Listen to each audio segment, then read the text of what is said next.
BEd second year language across the curriculum का आज हम क्वेश्चन करेंगे। Discuss the various teaching skills required for developing reading skills. कौन कौन से हमारे जो वेरियस टीचिंग स्किल्स वो रिक्वायर होते हैं रीडिंग स्किल्स के लिए, और what are the various method of teaching reading. इसमें भी बताना है कि जो हमारे वेरियस मेथड्स होते हैं टीचिंग रीडिंग के वो क्या हैं। Discuss the best method of teaching reading, और सबसे बेस्ट मेथड क्या है टीचिंग रीडिंग करने के लिए। Answer, the development of reading skills among the students is one of the major objectives of teaching a language. जब हम रीडिंग स्किल्स को डेवलप करना चाहते हैं बच्चों के अंदर, तो इसका सबसे पहला ऑब्जेक्टिव ये होता है कि हमें जो बच्चों को लैंग्वेज होती है उसकी टीचिंग करवाई जाए, लैंग्वेज की नॉलेज करवाई जाए, जिससे कि वो समझ सकें कि क्या इस तरीके से उन्हें रीडिंग करनी है, वर्ड्स किस तरीके से पढ़ने, उन्हें खुद से पढ़ना आना चाहिए, उसे चीज़ें समझ में आनी चाहिए। तभी हम उसे लैंग्वेज की टीचिंग करवा सकते हैं, लैंग्वेज समझा सकते हैं और बता सकते हैं। A teacher cannot such skill in his students unless he possesses these skills in himself. इसमें क्या होता है, जो एक टीचर होती है वो पूरी तरीके से जो बच्चों को स्किल्स सिखाने में आसाई भी हो पाती है, क्योंकि उसके पास बहुत सारी टीचिंग स्किल्स होती है। और जो टीचर्स होती है वो समझ नहीं आते कौन कौन सी टीचिंग स्किल्स उन्हें किस तरीके से अप्लाई करनी होती है, क्योंकि बच्चे का जो नॉलेज स्किल होती है, उनका जो कॉग्निटिव एबिलिटी होती है वो डिफरेंट होती है। हर एक बच्चे का समझने का और जानने का जो तरीका होता है वो अलग होता है। किसी को बहुत जल्दी एक बार में ही समझ आता है, और किसी को हमें बार बार अक्षरों को पढ़ाना पड़ता है, उसे रीडिंग करवानी पड़ती है, अक्षरों का ज्ञान करवाना पड़ता है। दिस स्किल्स आर, जो स्किल्स है वो देखेंगे। फर्स्ट है selection of reading material, second preparation of reading material, third presentation of reading material, fourth skill of diagnosing reading difficulties, fifth skill of organising practice session. F 6 point है हमारा skill of evaluating reading skills. ये थे हमारे 6 points reading materials के कि किस तरीके से हमें बच्चों को रीडिंग करवानी चाहिए। अब इसके बारे में हम थोड़ा ब्रीफ में पढ़ेंगे। हमारा ए पॉइंट है सिलेक्शन ऑफ रीडिंग मटेरियल, किस तरीके से हमें जो रीडिंग मटेरियल होता है उसे सेलेक्ट करना चाहिए बच्चों को पढ़ाने के time. For the development of reading skills there is need for good reading material. जब हम बच्चों के अंदर डेवलपमेंट करते हैं रीडिंग स्किल्स का, तो उसके पहले हमें सबसे ज़्यादा ज़रूरत होती है कि हमें जब रीडिंग करवाई जाए तो जो उस टाइम हमारे पास मटेरियल्स इक्विपमेंट है वो अच्छे तरीके के हो, जिससे कि बच्चे चीज़ों को देख के ही समझ सके कि जो टीचर है आज हमें क्या पढ़ाने वाली है, या फिर हमें किस तरीके से नॉलेज गेन करना है। The teacher needs to be an expert in identification and selection of the reading materials. इसके लिए क्या होता है, जो टीचर्स होती है वो अपने काम में बहुत ही ज़्यादा एक्सपर्ट्स होती हैं, और उन्हें ज़रूरत होती है कि वो किस तरीके से बच्चों को आइडेंटिफिकेशन कर सके और किस तरीके से वो सेलेक्टेड मटेरियल से जो बच्चों को रीडिंग करवा सके, जिससे वो ईजिली और जल्दी तरीके से वो रीडिंग कर सकें और चीज़ों को समझ सकें। The content of the reading should be of great interest for the learners. और जो रीडिंग का जो कंटेंट होना चाहिए वो इस तरीके से होना चाहिए जिससे कि जो बच्चों के अंदर जो इंटरेस्ट होता है बहुत अच्छे तरीके से है, और खुद से ही उनका मन करे कि हम भी रीडिंग करें और खुद से रीडिंग करें। प्लस में उनके अंदर जो नई नई चीज़ों को पढ़ने की जो जिज्ञासा होती है वो भी अच्छे तरीके से हो। इस तरीके से जो टीचर होती है उन्हें अपना कॉन्टैक्ट बनाना चाहिए। The teacher must try to select the reading material that may help the students in the cultivational of good habits.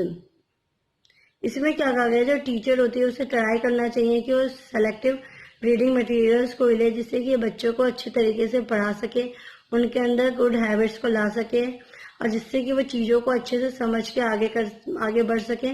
Plus में वो उनका जो हम उन्हें रीडिंग करवाते हैं या फिर जो भी नॉलेज प्रोवाइड करवाते हैं वो थोड़े हमारे कल्चर से रिलेटेड हो, जिससे कि वो कल्चर्स की वैल्यूज और कल्चर्स के बारे में भी समझ सकें। सेकेंड पॉइंट है हमारा प्रिपरेशन ऑफ रीडिंग मटेरियल्स।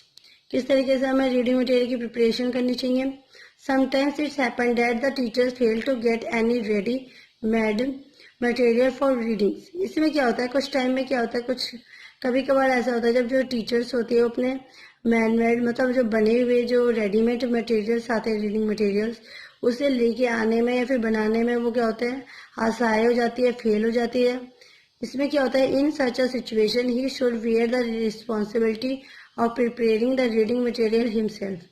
इसलिए क्या होता है, जब ऐसी सिचुएशन आती है तो जो टीचर होती है उसका कार्य होता है कि जब उसे टीचिंग मटेरियल रीडिंग मटेरियल अच्छा नहीं मिल पाया तो वो खुद से उस चीज़ की जिम्मेवार होती है और उसे इस तरीके से खुद से स्वयं से ही रीडिंग मटेरियल तैयार करना होता है जिससे कि वो बच्चों को ईजिली तरीके में अपना कॉन्सेप्ट समझा सके और उन्हें बता सके.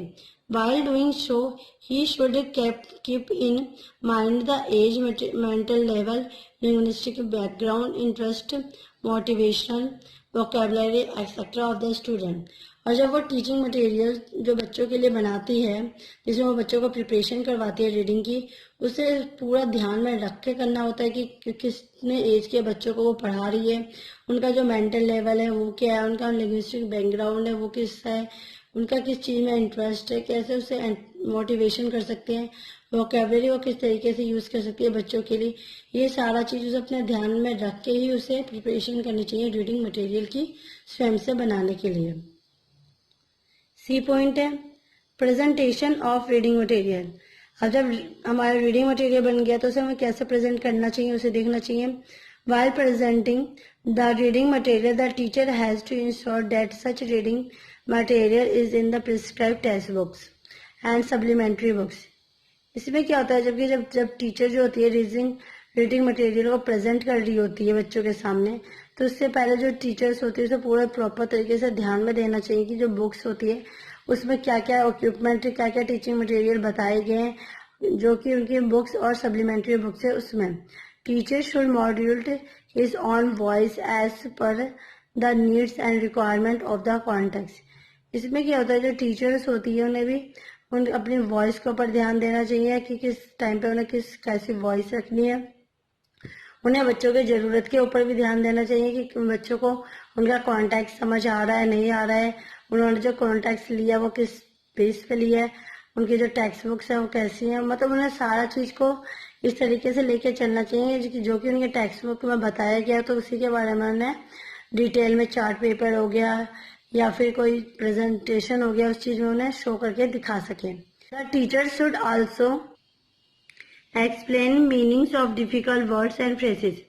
इसमें क्या होता है, जो टीचर्स होती है बच्चों की पूरी तरीके से मदद करती है कुछ डिफिकल्ट वर्ड्स या फ्रेजेस पढ़ने में, या फिर कोई सेंटेंस नहीं बन पाता तो उसमें जो टीचर्स होती है उनका एक सहयोग होता है.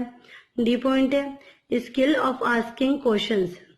स्किल्स के जरिए जब हम बच्चों को चीज़ें सिखाएंगे तो उसमें क्या होता है, बच्चे को भी टीचर से क्वेश्चंस पुट अप करने चाहिए जिससे कि पता चले कि जो टीचर्स होती है उन्होंने बच्चों को जो समझाया उन्हें समझ आया या नहीं आया, और बच्चों को भी जो प्रॉब्लम होती है वो भी अपने टीचर से वो पूछ सकें. This is a very significant skill because the learners remain active while using this skill. इसमें क्या होता है, इस स्किल में जो बच्चे होते हैं वो पूरी तरीके से क्या होता है एक्टिव होते हैं जो भी स्किल्स में बच्चों को पढ़ाया जाता है, जिससे कि जो बच्चे होते हैं टाइम टू टाइम टीचर से बीच बीच में क्वेश्चन पुट अप करते हैं. The teacher may ask a question before presenting the reading material during its presentation और after the teacher has presenting the context.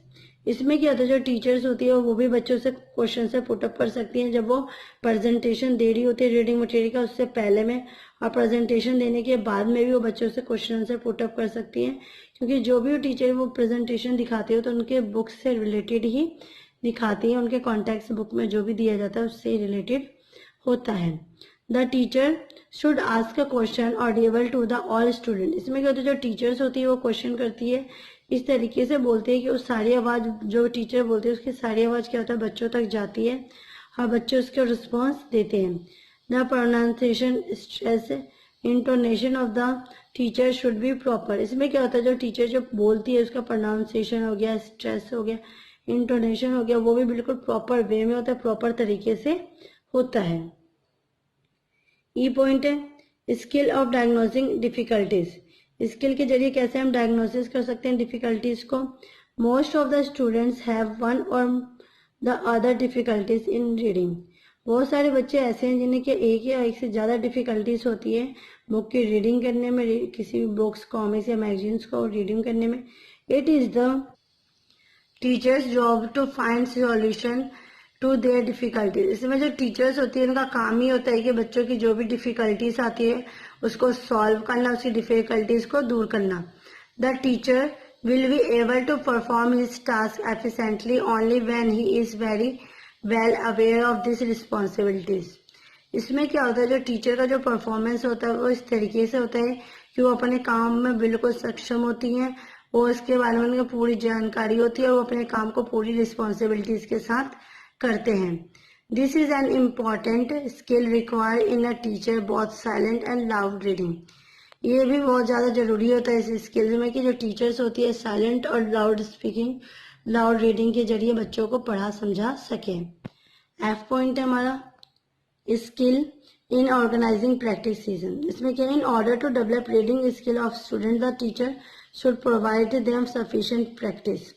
इसमें क्या होता है, जब हम बच्चों के अंदर जो रीडिंग स्किल्स होती है वो डेवलप करते हैं तो इसके लिए जो टीचर्स होती है उन्हें टाइम टू टाइम क्या होता है प्रैक्टिस करना चाहिए, जिससे कि वो अच्छे से बच्चों को समझा सकें और इस तरीके से वो अपना समझाने का पैटर्न रखें जिससे बच्चों को चीज़ें बहुत ही अच्छे तरीके से ईजी वे में समझ आ सके. The organisation of such practice should be planned. इसमें क्या होता है, जो ऑर्गेनाइज इस तरीके से किया जाता है कि जो टीचर की जो प्रैक्टिस होती है वो भी पूरे तरीके से प्रॉपर वे में और प्रॉपर प्लान करके करवाई जाए. The teacher use during the practice season may use audio visual aids like flash cards, common cards, film slides etcetera. इसमें क्या गया है, जो टीचर की तरीके से प्रैक्टिस करवाई जाती है जिसमें कि वो ऑडियो विजुअल तरीके से बच्चों को चीज़ें समझा सके, फ्लैश कार्ड के जरिए समझा सके, कॉमन कार्ड्स के जरिए और एक शॉर्ट फिल्म या फिल्म स्लाइड्स के जरिए चीज़ें समझा सकें जिससे वो बच्चों को इजी तरीके से समझ आ सके और ज़्यादा टाइम तक उनके दिमाग में रहे. नेक्स्ट और लास्ट पॉइंट है स्किल ऑफ एवल्यूएशन रीडिंग स्किल्स. इसमें क्या क्या गया है, क्या जब हम बच्चों को पढ़ा लेते हैं तो उसके बाद उनका मूल्यांकन करना कि बच्चों को जो हमने पढ़ाया वो कितना समझ आया या नहीं आया, वो इसमें पढ़ेंगे. The teacher is required to access the reading skills. इसमें क्या होता है, जो टीचर्स होती है उसकी ज़रूरत होती है, उसे रिक्वायर होती है कि जब बच्चों को हमने रीडिंग स्किल्स करवाई तो उसे किस तरीके से बच्चे के अंदर डालने की कोशिश की जाए जिससे कि उनकी जो रीडिंग स्किल्स है वो भी अच्छी हो सके. The evaluation work should be performed while keeping in mind the level of the learners. और जब हम बच्चों का मूल्यांकन करते हैं तो उनकी जो परफॉर्मेंस होती है उस पर भी ध्यान देते हैं. ये भी देखते हैं कि जो उनका हमने पढ़ाया उनके दिमाग में कितना रहा कितना नहीं रहा, उनका मेंटल लेवल पावर क्या है, ये सारा चीज़ हमें इसमें ध्यान देना होता है और वो हम इसमें चेक करते हैं. सिंपल वर्ड्स और short sentence can be given to access the students for evaluation of reading aloud. जब हम बच्चों को रीडिंग करने के लिए बोलते हैं कि बच्चों तुम थोड़ा तेज बोलो, इसके लिए हम बच्चों से पहले छोटे वर्ड्स और शॉर्ट सेंटेंस पढ़ाना सिखाते हैं और सुनते हैं कि बच्चों ने इसे सीखा या नहीं सीखा. Some relevant questions on the basis of reading may be asked. और कुछ रेलिवेंट क्वेश्चंस होते हैं जो कि हमारी रीडिंग पे डिपेंड होते हैं, वो भी क्वेश्चंस हम पुटअप करते हैं जिससे हमें पता चलता है बच्चों ने रीडिंग में कितना सीखा, उसे कितना समझ आया और वो कितना अपने दिमाग में रख पाए. आई होप आपको आज की वीडियो पसंद आई होगी. प्लीज़ मेरे वीडियो को लाइक, कमेंट एंड सब्सक्राइब कीजिए. Thanks for watching.